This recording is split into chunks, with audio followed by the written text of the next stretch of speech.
Poštovane dame i gospodo, naslov današnje emisije vijesti je dronovi, kao što sam i najavio.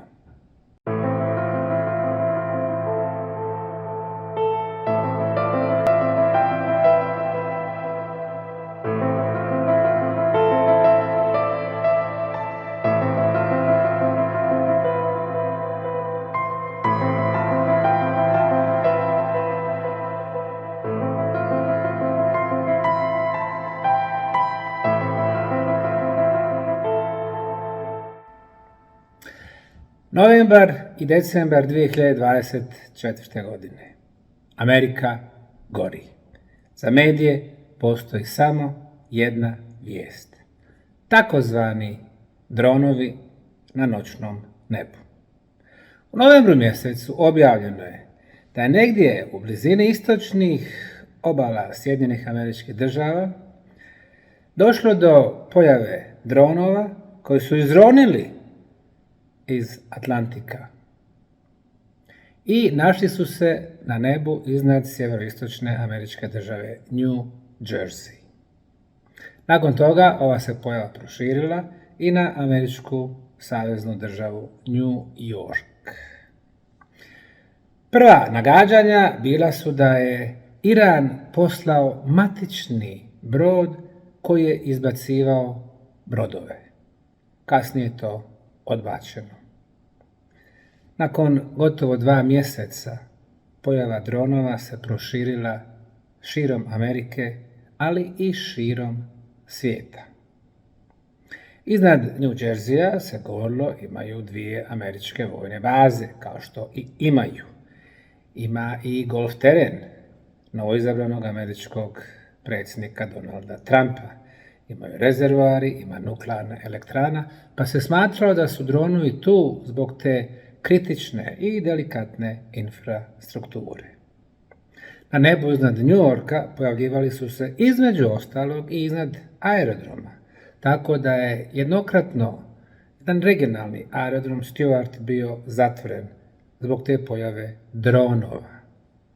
U međuvremenu dronovi se proširili po ostalim američkim državama, kao što su Ohio, pa dalje prema zapadu, Illinois, pa još više prema zapadu, američkom sjeverozapadu, država Washington, pa dole prema jugu, Kalifornija, pa onda prema istoku, Nevada, Oklahoma, Kansas, pa prema jugu ponovo, država Teksas, pa prema istoku, Florida.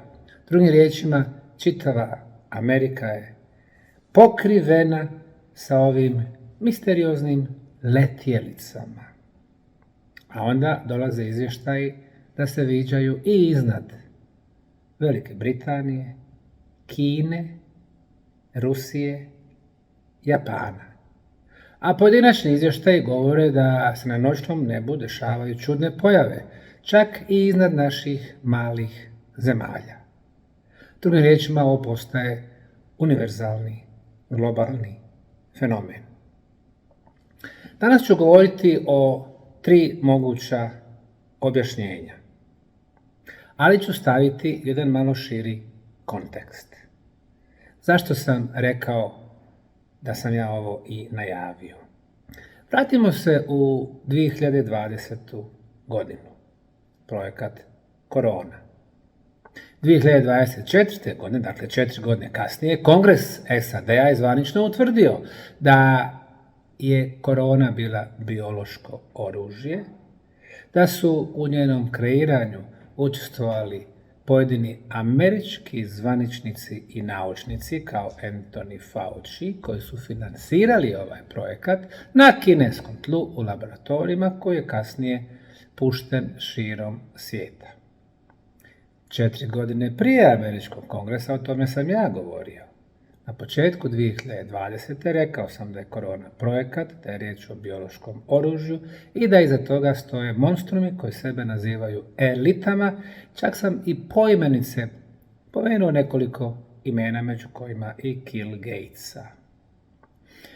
Kao što vidimo, tokom tog projekta koji je trajao 2020., 2021., 2022., početak 2023., Mnogi mehanizmi su isprobavani nad ljudima, mehanizmi kontrole. Zatvaranja ljudi u njihove kuće, stanove, nemogućnost da izlaze, branili su nam naša Ustavom zagarantovana prava na slobodu kretanja, slobodu okupljanja, slobodu rada, slobodu izražavanja mišljenja. I to je bio vrlo uspješan eksperiment, tačnije riječ je bila o generalnoj probi. Različiti mehanizmi.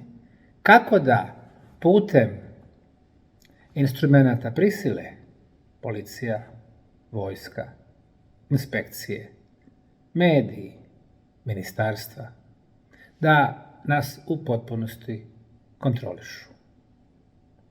I to je završilo 2023.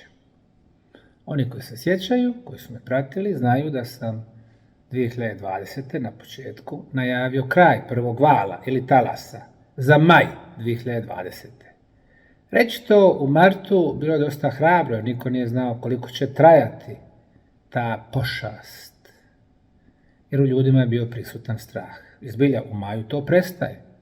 Otvaraju se granice, firme počinju da rade. Ali sam već tada u maju najavio i drugi val, drugi talas za septembar te godine, koji se i desio. A u septembru sam najavio 3. i 4. za 2021. koji su se i desili. To što su pojedine organizacije za cenzuru, kao raskrinkavanje, neke druge fact-checking organizacije u regionu, me napale govoreći kako širim dezinformacije, pa pokazalo se da je bio i 3. i 4. a onda sam najavio i 5. I već su tad i pojedini doktori govorili da će doći 5. Prihvatali su ono o čemu sam govorio. A onda je prije nego što je došao 5. rekao sam nakon 5. doći će nešto još gore. I da je to zapravo samo bila uvertira. 1,5 godinu dana trajale su pripreme, osobito u pravnom sistemu, da se donese niz zakona i odluka, koje bi u slučaju vanrednog stanja u potpunosti stavili ustave van snage. Prvo, davala bi se velika moć nad nacionalnim organizacijama, kao što su Organizacije Ujedinjenih nacija, Svjetska zdravstvena organizacija, Agencija za okoliš i slične, koje bi donosile više ne preporuke, nego bi donosile odluke sa zakonskom snagom, koje bi važile u svim zemljama svijeta. I nažalost, taj proces je daleko uzmakao. A drugo, da se u nacionalnim zakonodavstvima premosti taj put od običnih uredbi koje donose vlade i koji stavljaju članove Ustava van snage. I to je uglavnom urađeno. A onda su razvijeni i drugi mehanizmi, kao što su digitalne identifikacije, digital ID, kao što je digitalni novac, povlači se keš, gotovina iz upotrebe, kao što su kamere za prepoznavanje lica, kao što je primjena vještačke inteligencije koja sad može da obradi ogromne količine podataka i da zna šta ko misli i radi.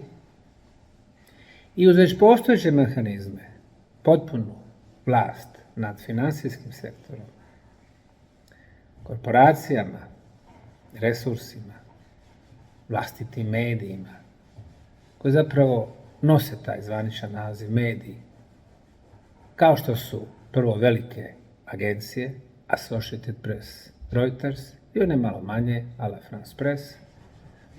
Na drugi je šalon običnih propagandnih glasila. Mediji bi trebali biti objektivni, nepristrasni, neutralni. Propagandna glasila propagiraju određenu politiku, bez obzira da li je to bilo vrijeme Goebbelsa, Staljina ili Zapada, zadnjih nekoliko decenija.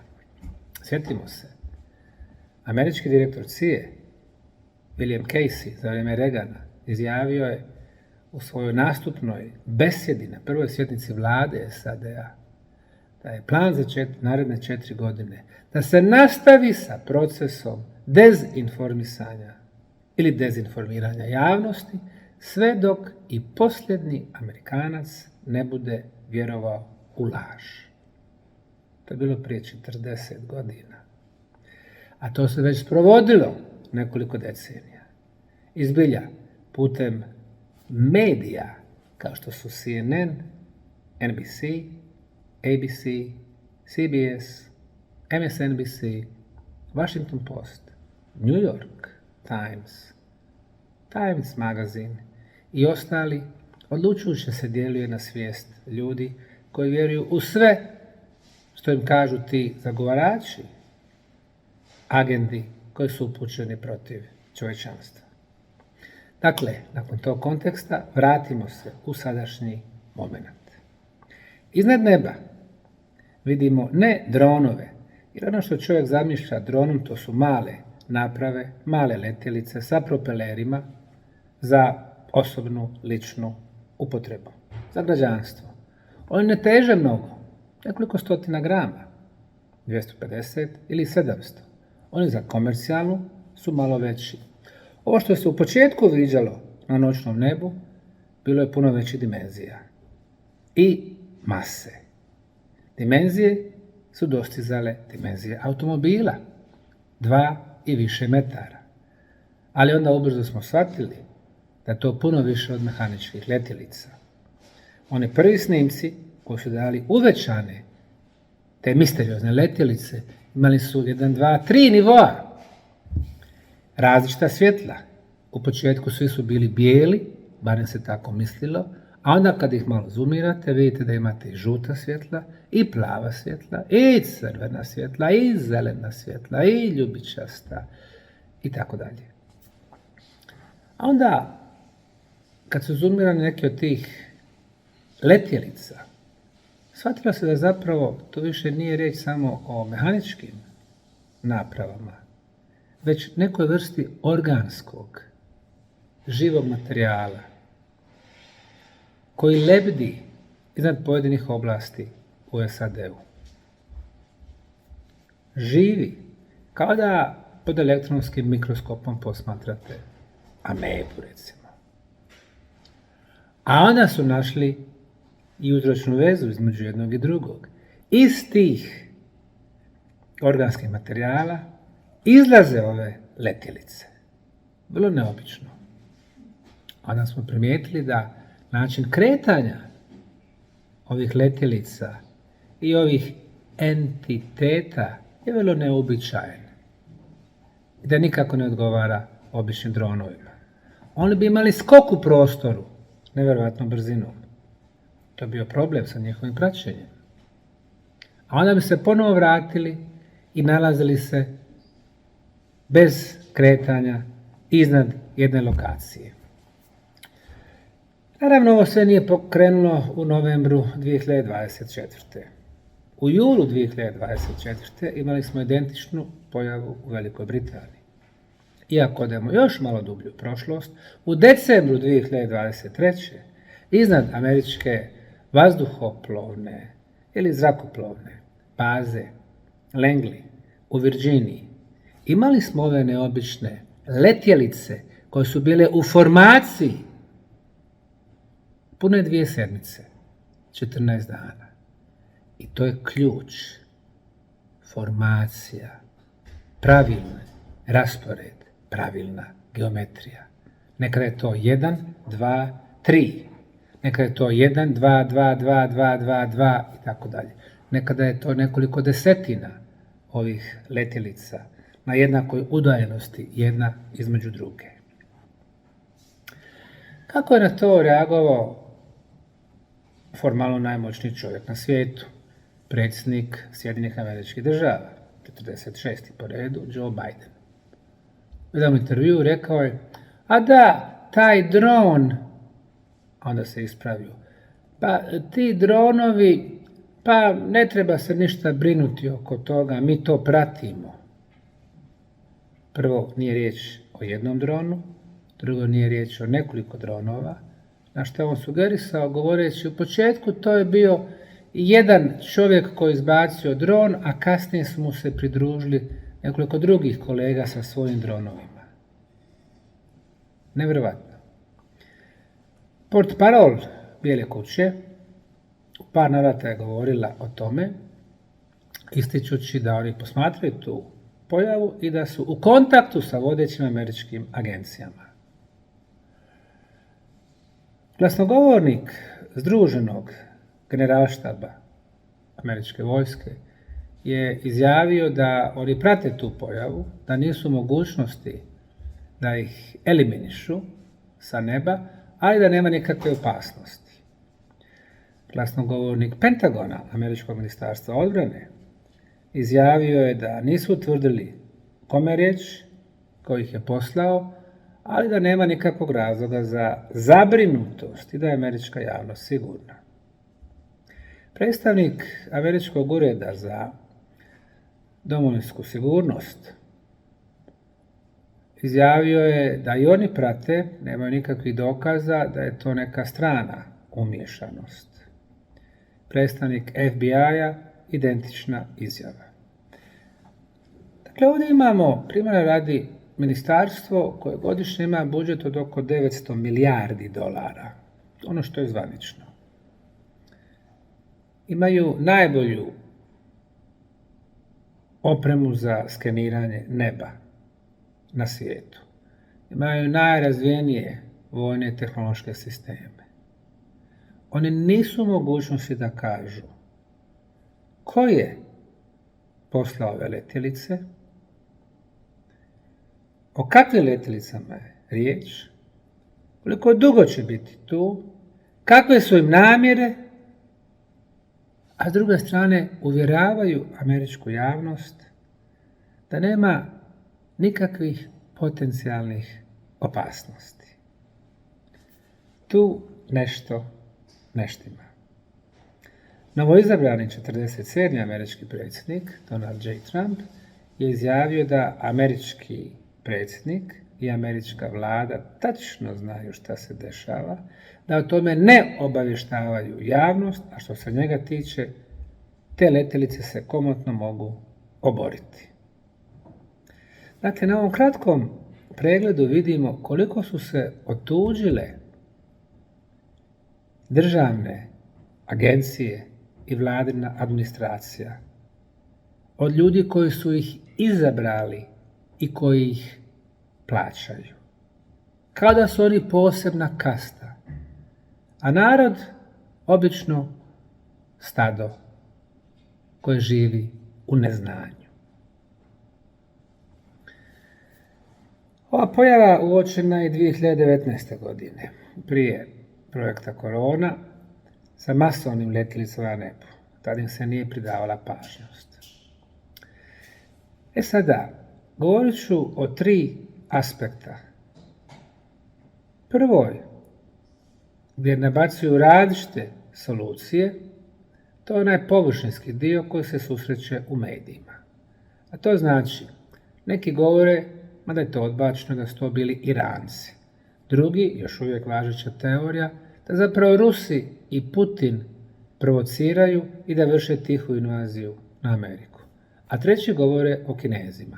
I pri tome dodaju da su Kinezi u proteklih par decenija kupili ogromne površine američkog tla, zemljišta, parcela i da se sa tih parcela šalju dronovi u atmosferu, odnosno u vazduh ili u zrak.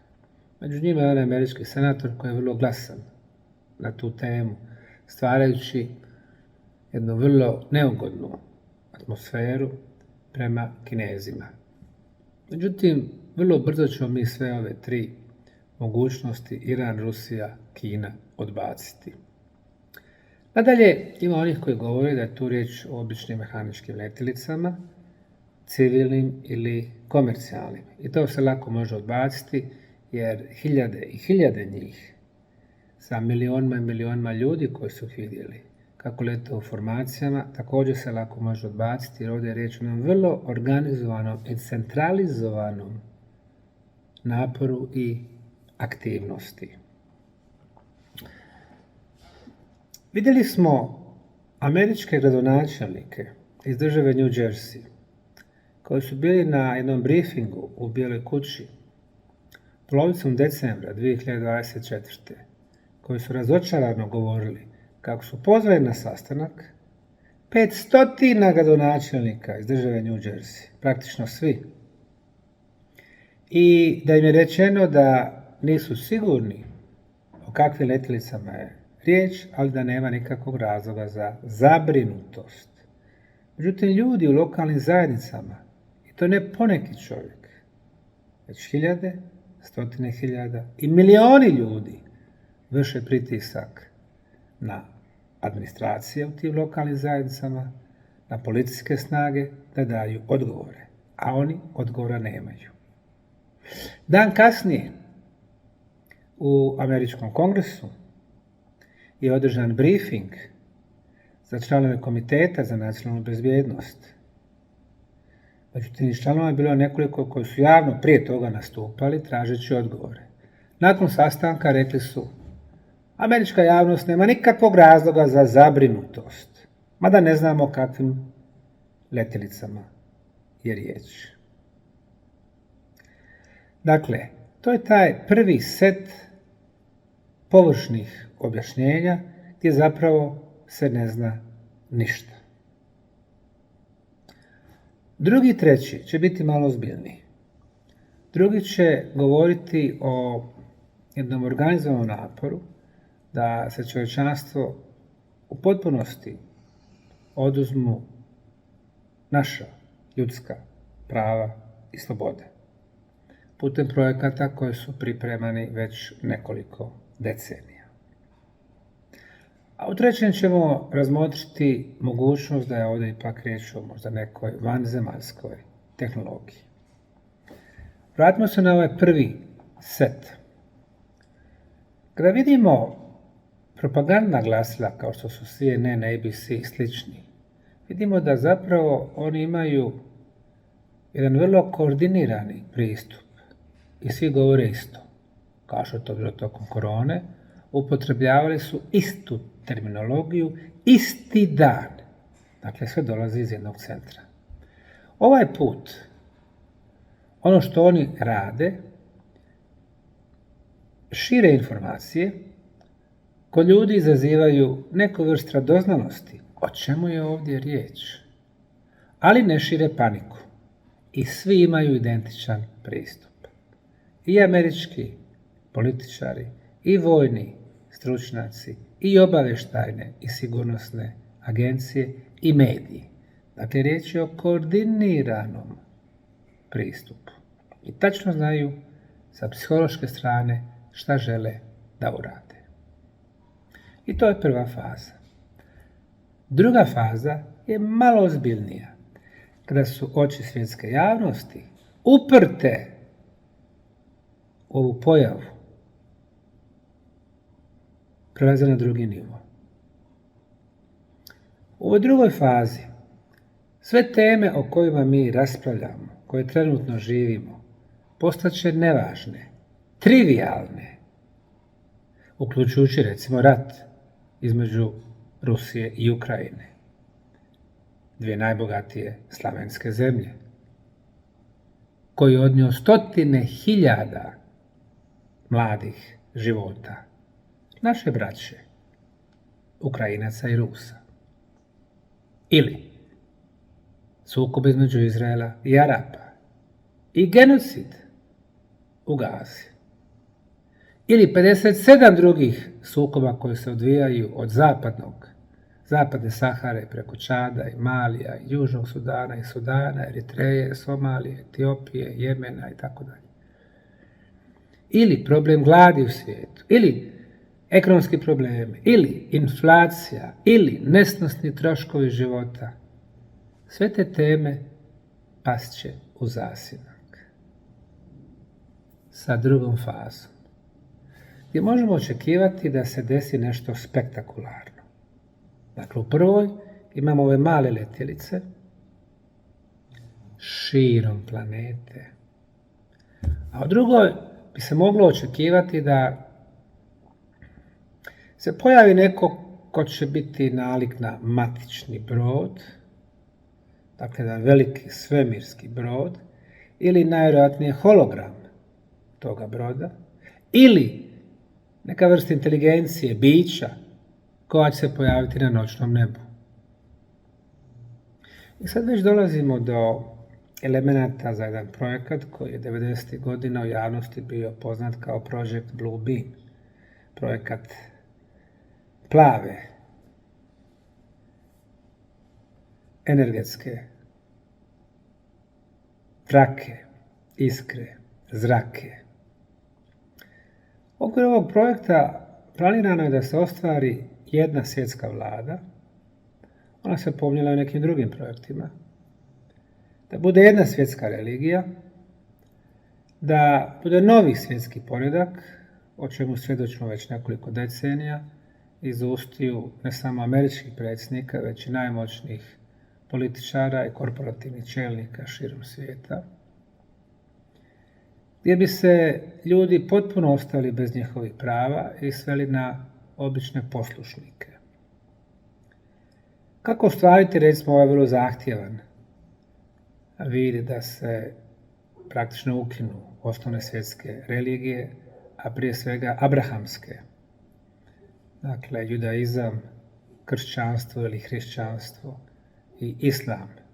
Vrlo teško, ali ako bi se pokazao neko ko je nadmoćniji u tehnologiji u odnosu na sve ono što mi imamo, ako bi se taj neko, ako bi on paralizovao našu tehnologiju i vojne potencijale i onda nametnuo neko biće koje bi se pojavilo kao nadnaravno biće koje ima mogućnosti da kreira i stvara, jedanput bi došli do novog stvoritelja, do novog božanstva. Ili bi se kroz neku modifikovanu formu postojećih došlo do tog novog, koji može da ostvaruje odsudni utjecaj na ljude i ljudsku psihu. To je bila druga faza. U trećoj fazi vjerojatno bi došlo do interakcije.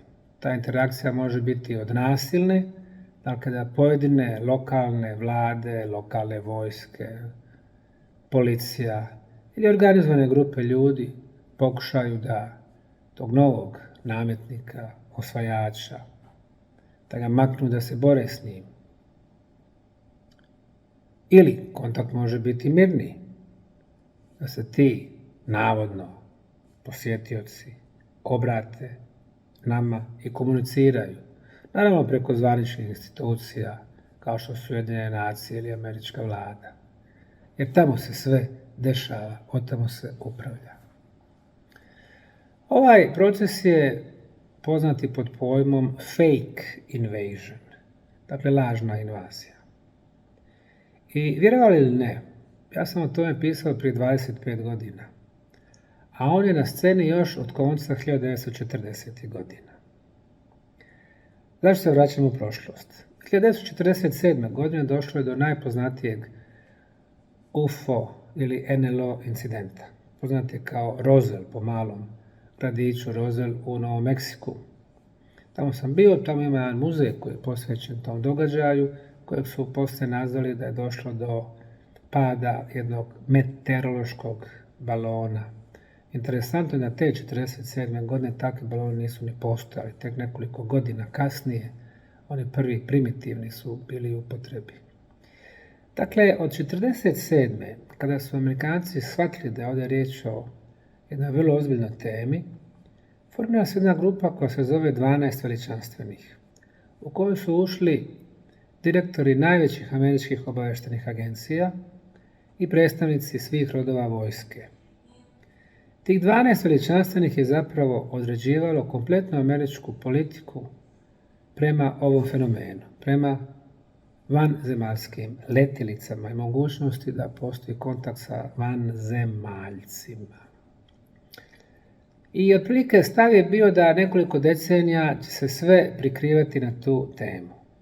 Svako pojavljivanje ovakvih letjelica, svaka saradnja s njima, jednostavno će se gurati pod tepih, a oni koji budu to istraživali uglavnom će se ismijavati, oni koji budu izlazili u javnost sa argumentima će se likvidirati, što se dešavalo dugi niz godina. Od 1947. do 1969. bio je projekat Blue Book koji je bilježio sve te potencijalne susrete sa vanzemaljcima i potencijalne pojave na nebu, koji je zapravo služio da eliminiše i diskredituje sve oni koji su viđali te pojave. To je bilo doba kad nije bilo mobitela, kad ljudi nisu nosili fotografski aparat sa sobom čitavo vrijeme, ali su gledali te pojave, govorili su. Danas su drugačija vremena, danas svaki ima mobitel, može da snimi šta se dešava na nebu, tako da se te stvari više ne mogu sakrivati. Taj projekat Blue Book je zatvoren 1969. godine, međutim interes za te UFO pojave je nastavio da živi i do danas. Bili su odlučili da održavaju tu temu putem hollywoodskih filmova i oni su snimani i uvijek na isti način, uvijek je predstavljena ta nekakva invazija na našu planetu, dolaze veliki matični brodovi koji puštaju manje brodove, pa na kraju imamo nekakva bića ili androidna ili robotizovana koji se obračunavaju sa čovječanstvom. Dakle, uvijek postoji taj neki animozitet između ljudi i tih posjetilaca. Interesantno je da se u deklasifikovanim dokumentima s kraja 40. govori i o strategiji 12 veličanstvenih u odnosu na čovječanstvo i pominju 3 faze koje će neposredno slijediti. U prvoj fazi govorili su o sukobu 2 bloka, 2 ideologije, istoka i zapada. Dakle, Varšavski pakt, komunizam i NATO pakt, odnosno zapad i kapitalizam. Izbilja 1950-ih taj sukob koji je poznat pod imenom Hladni rat se zbilja odvijao širom planete. Borba za monopol, za prevlast, za dominantni utjecaj i veliki broj lokalnih ratova od Vijetnama, Koreje i sličnih. Onda su rekli u drugoj fazi bit će sukob između zapada i islama. Kada sam to prvi put čitao 80. godina prošloga vijeka, to mi je izgledalo potpuno nadrealno. Razmišljam, kakav islam, pa imamo 50 zemalja koji pripadaju organizaciji islamskog jedinstva i koje su toliko različite od onih koji imaju monarhije, poput Saudijska Arabija, Kuvajt, Maroko i druge, koji su se potpuno slizali sa zapadom, sa velikim korporacijama koje ih održavaju na vlasti, tim prihodima od nafte i drugih sirovina, pa do onih koji su bili vrlo progresivne, socijalističke. U jednom periodu to je bio Egipat, pa je bila Sirija dugo vremena, pa je bila Libija i tako dalje. Do onih koje su umjerene. Dakle, to je izgledalo da je nemoguće da se formira jedan front koji bi se označio tim imenom Islam.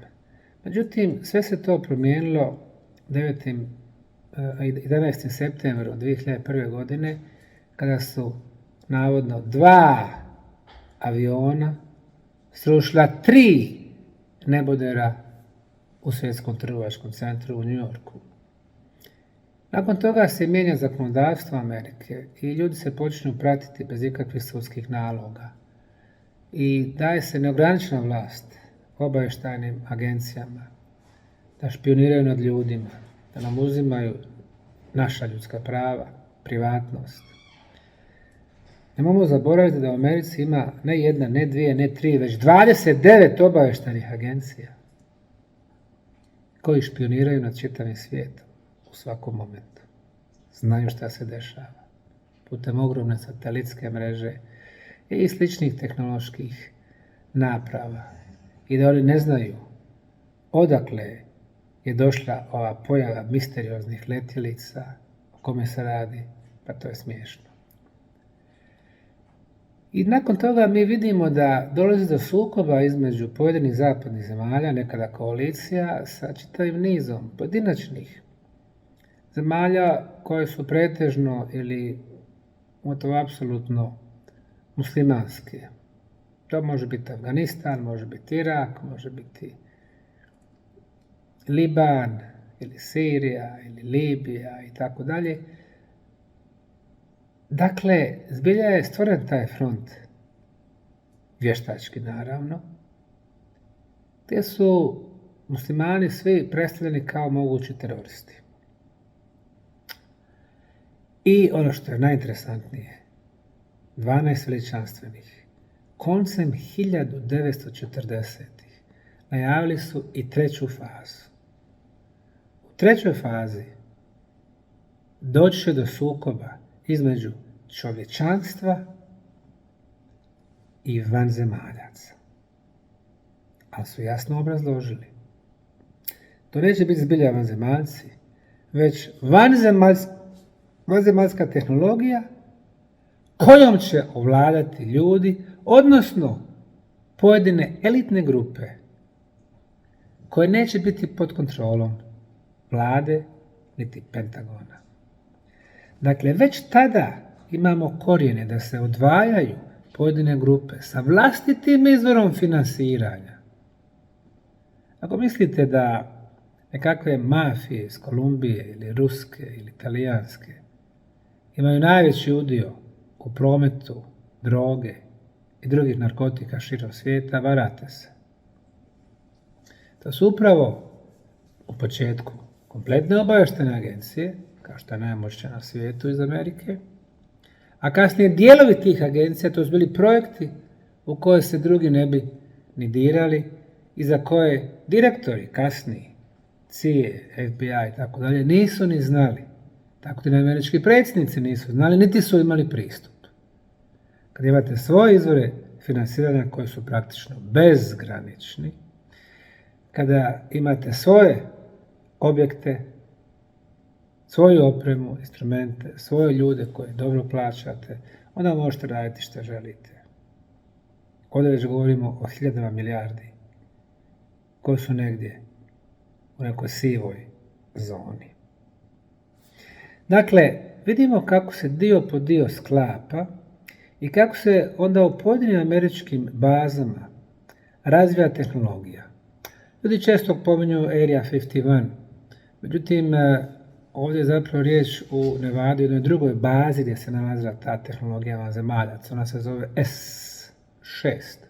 Ona je vrlo lijepo piše, jedan fizičar pod imenom Bob Lazar, koji je tu radio neko vrijeme i koji je davao vrlo interesantne izjave o propulzivnom sistemu, sistemu kretanja, o elementima iz kojih su izrađene ove letjelice. On govori o elementu broj 115. Mi smatramo da u tom Mendeljevom sistemu elemenata do 100. elementa postoje elementi koji su stabilni. Sve iznad toga je toliko nestabilno da ne može postojati. Mi jesmo stvorili nekoliko novih elemenata do broja 105.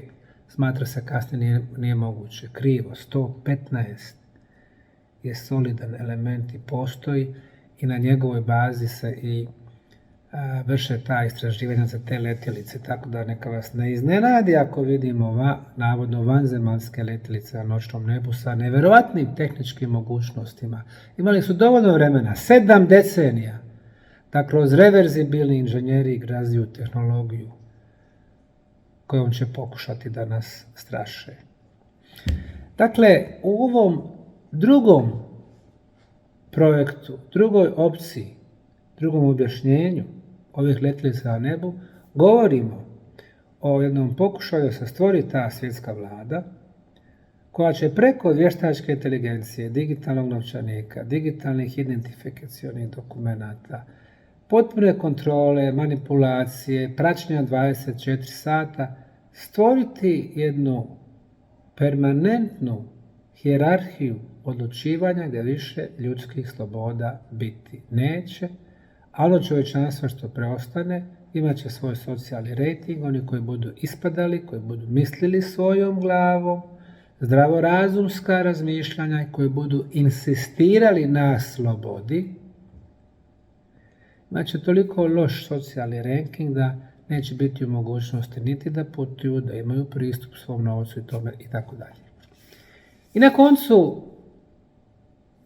treća opcija, treća rješenja, treća objašnjenja za ove pojave, šta ako je ovdje ipak riječ o vanzemaljskoj tehnologiji, o vanzemaljcima? Ovo je također vrlo ozbiljno pitanje. Jedna od mojih knjiga, koja se zove Svi naši kontakti, čiji reprint izlazi u proljeće 2025. govori zbilja o većini naših kontakata koje smo imali u proteklom periodu, govori o kontaktu jedne vanzemaljske civilizacije sa američkim predsjednikom Dwight Eisenhowerom, govori o JFK-u koji je ubijen zbog 3 razloga, a jedan od ta 3 razloga bilo je njegova prijetnja da će objaviti sve informacije vezano za vanzemaljce, za zajedničke baze koje postoje između vanzemaljaca i dijelova američke vlade, vojske i obavještajnih agencija, te za eksperimente koje se vrše nad ljudima. Zašto je dat bjanko ček ovim vanzemaljcima? Zbog toga je veliki broj ljudi nestajao jer se na njima vršio eksperimente. Međutim, najveći broj njih su bili ovi homeless, beskućnici, tako da se oni toliko nisu ni primjećivali, ali su vršeni eksperimenti nad djecom, zbog toga veliki broj djece koja je nestajala. To su sve pojave koje se zbivaju i ljudi nemaju objašnjenja za njih, zatvaraju oči, na kraju ih nije interes, nije im stalo do toga. Sve su stvari koje sam promatrao dok sam živio u Americi i to kada stavite jednu kompletnu sliku, to je zbilja tužno šta se radi nad nama. E sada, ni tu nije sve tako jednostavno.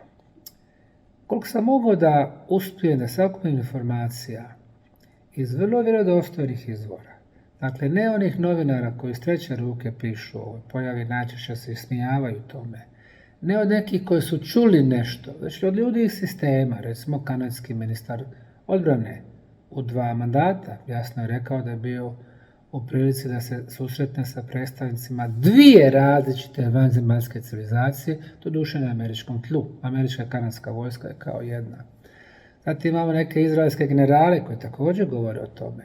Imamo, o tome sam podrobno pisao u svojoj alternativnoj historiji prije 2 decenije, o pukovniku Korsu koji je bio na čelu američke kontraobavještajne službe, američke kopnene vojske, koji je govorio o artefaktima koji su pronađeni u letjelici Roswella i kopnena vojska dobila 1/3. 2/3 američko zrakoplovstvo ili vazduhoplovstvo, a 3/3 američka mornarica. Sa svojom 1/3 on je objašnjavao sve te artefakte koje su pronašli, riječ uglavnom o nečemu što je visoko tehnološko, i tražio je objašnjenja od vodećih američkih vojnih instituta, ovo su 1960. godine. Kada ih je dobio, onda je tražio od drugih instituta da kroz reverzibilni inženjering stvori aparate koji će se moći primjenjivati u američkoj vojsci. Između ostalog, onaj noćni vid s onim zelenim svjetlima je nastao na osnovu tehnologije koje su pronašli u Roswellu i mnoge druge vezano za visoku provodljivost, za lasere. I zapravo on objašnjava da je čitav proces strahovito eksplozivni proces razvoja tehnologije koji je krenuo od 1950. godina zasnovan upravo na vanzemaljskoj tehnologiji. Izgleda kad pogledate, do 1950. godina naša tehnologija imala je zapravo relativno spor rast. Najedanput to eksplodira. Kompjuterizacija, robotika, biogenetika, vještačka inteligencija, visoka provodljivost, laseri i tome slično. E sad, ono što sam mogao da otprilike prikupim informacija, čini se da barem u ovom momentu ima 10-ak tih vanzemaljskih civilizacija koje su prisutni među nama ili nas barem nadgledaju. I čini se da su 2 sa, ajde da kažemo, lošim namjerama prema nama, odnosno nije im stalo do nas, ne već nas zloupotrebljavaju kako oni sami žele. 2 su pozitivne, koje nam omogućavaju da nastavimo sa našom civilizacijom, da nismo potpuno podčinjeni i da ne dođe do samouništenja, a preostale su zapravo vrlo neutralne. I čini se da je ta neutralnost jedna od osnovnih kosmičkih pravila. Nije na vama, ako ste razvijeniji, da pomažete onim manje razvijenim, već svako mora naći svoj način. Mi u ovom momentu izgledamo kao civilizacija koja se ponaša kao nekontrolisani virus, kao virus raka. Širimo se potpuno bez kontrole, u zadnjih 200 godina sa 1 na 8 milijardi ljudi, uništavamo sve oko sebe, u zadnjih 150 godina 50% životinjskih i biljnih vrsta. Dakle, kao nekontrolisani virus. Pogledajte sve opasnosti koje se nadvile nad nama. Zašto? Prije svega zbog monstruma koji stoji iza scene, koji upravljaju sa politikom, korporacijama, medijima i tako dalje. Dakle, mogućnost nuklearnog rata, mogućnost hemijskog naoružanja koje bi uništilo čovječanstvo, mogućnost novih bioloških oružja. Pa ti monstrumi razvijaju sve gore i gore vrste virusa koje mogu imati smrtnost 100%, a ne kao korona 0,25%. Vještačka inteligencija koja se izgleda otima kontroli. Zatim, nanotehnologija koja također može pod kontrolom vještačke inteligencije da u potpunosti eliminiše čovječanstvo. Geoinženjering koje sprovode pojedine agencije pod kontrolom elita, prskanje, stalno nas truju naše usjeve, našu zemlju, naše vode, naše životinje, biljke, nas. Dakle, u jednom smo vrlo delikatnom trenutku. I zašto bi neke druge civilizacije van ove planete nama pomagale? Oni razmišljaju, mi moramo sami naći načina da preživimo i da napravimo takvu socijalnu organizaciju koja neće počivati na nepravdi, na nefer distribuciji, na vladavini osobina kao što su sebičnost, nemilosrdnost, nasilje. Umjesto toga mi moramo naći načina da prijateljstvo, saradnja, poštovanje i na koncu ljubav budu osnovne odlike naše socijalne organizacije. Moramo izbaciti strah iz naših života i uvesti znanje o nama kao vrlo kompleksnim bićima. Fizički aspekt, svako životno iskustvo je važno. Duševni aspekt, duša koja je gotovo vječna i duhovni, duh, božanska iskra, čestica u nama. U momentu kad to shvatimo, strah će ustupiti mjesto ljubavi. I na koncu, koja od ove 3 varijante je istinita u pogledu ovih dronova, misterioznih letjelica na nebu i onih sa organskim materijalom? One prve različite besmislice od Irana, Rusije, Kine, privatnih dronova, komercijalnih dronova, lako ćemo odbaciti. Po meni čini se da će ovdje biti riječ o kombinaciji druge i treće opcije. Druga je već na dijelu, nadajmo se da će ona treća, koji su nam zapravo nekoliko puta ipak pomagali da premostimo neke teške situacije, zajedno sa dobronamjernim ljudima da će prevladati i da ćemo se osloboditi na koncu tih monstruma koji nekoliko stotina godina nanose toliko zla čovječanstvu. Sve dobro.